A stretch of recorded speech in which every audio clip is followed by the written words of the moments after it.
Неколку места во градот со секој пообилен дожд имаат проблеми со атмосферската и фекална канализација и синоќешните поинтензивни врнежи повторно направија проблеми.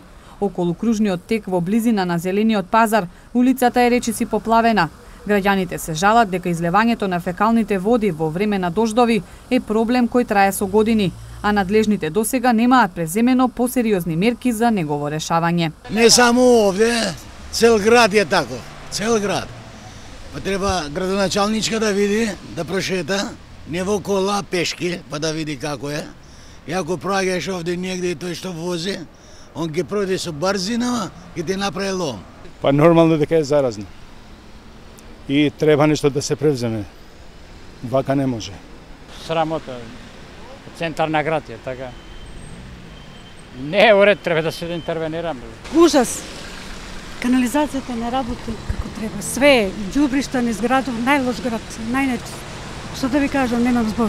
Решението не е кај граѓаните. Решението е кај општината која што мислам дека не води доволно сметка за да се исчистат канализационите одводи за вода.